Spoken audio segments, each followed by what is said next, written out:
It's like 11:50 a.m. January 24. 20 what? 24. 24. And we are heading into the gym. It's snowing a little bit. Sorry, sir. Yeah, it's freezing. And we're gonna walk all the way to the freaking strength gym in Hiroshima. So, oh, but it looks nice though. Look at this. It's snowing, it's sunny. Oh yeah. Oh yeah, baby. Oh yeah. So here we are starting on the bench press. I don't know what my goal is for today, but I gotta check the thing. Here's Brian's bench press. We're gonna do a little technique check with him. Now you look a lot more tighter up. See, before Brian didn't have his legs, he wasn't using his legs at all. Now it looks like his lower body's tight as well. Tight everything. Oh yeah, this is easy. Right? Okay, you need to either tuck your elbows more or move your grip out a little bit.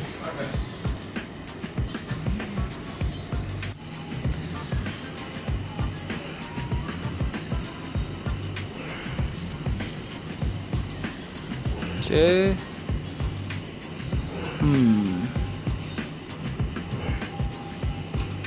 I think you can bring your elbows out a little bit more. Yeah. Yeah, that's a little better. First working set, 52.5 for 10. This is what I'm supposed to do, boys. Alright guys, so for over these 2 days where I was in Hiroshima with Brian, pretty much one of the main points of me going here was because Brian is now switching from his cut to a bulk finally, because since he had never done any weightlifting in his life before in his life, wait, that was really redundant. Anyways, he was able to like cut, and make some muscular gains. That's just, the anomaly of when the newbie gains, man. So I had to teach him some form to make sure. Hang on a second. Brian going for the 10 kilos on each side, just warming up though. He's just checking out this new form. Teaching him some form, making sure his technique's good for when he's gonna now start doing some of those compound powerlifting movements to just build a base and get, just thicker in general. So yeah, now that he's gonna be bulking, he's gotta learn these movements and I wanna make sure he's doing it right. So that's what we're doing on this day. That's probably good enough. Nice. Okay. 70 kilos for 10. That's a sudden jump. 52.5 for 10 to 70. I was just continuing with my program or whatever I was doing, was actually hitting my goals for the day. And it's actually a lot easier at this gym because they actually have 20 kilo plates, which we don't have at my school gym. So it was a lot easier to put the weights on and everything like that. One thing that I noticed though, especially I really noticed it when I was doing this, form check, technique check, whatever with Brian, is, how I always talked about how it feels like the left side of the bench press for me is a little lower. Brian also had the same problem. You're gonna see it in the next clip. All right, so Brian used to do this weight, which is 50 kilos total, with his not as efficient form. Now he's got a pretty more efficient form, going for 50. So we're gonna test his new and improved form. Here we go. So right here, guys, you're gonna notice that he is tilted. Not tilted like in League of Legends where you just start feeding your ass off, but that bar is not gonna be. It's not gonna be completely straight towards the end of this, set.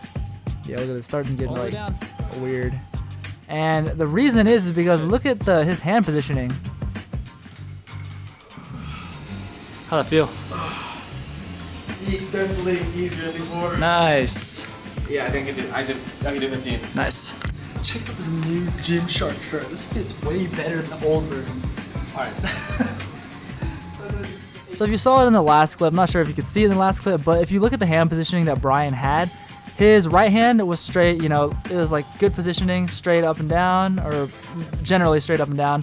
But then his left hand was like cocked back, and I tend to have the same problem. You're gonna see you might not see it because I might be perfect right here, but sometimes as the weights get heavier, my left hand starts cocking back just because it's weaker or whatever. I'm not exactly sure why, but that does cause some unevenness in the bar. The bar is gonna feel like it's not straight across.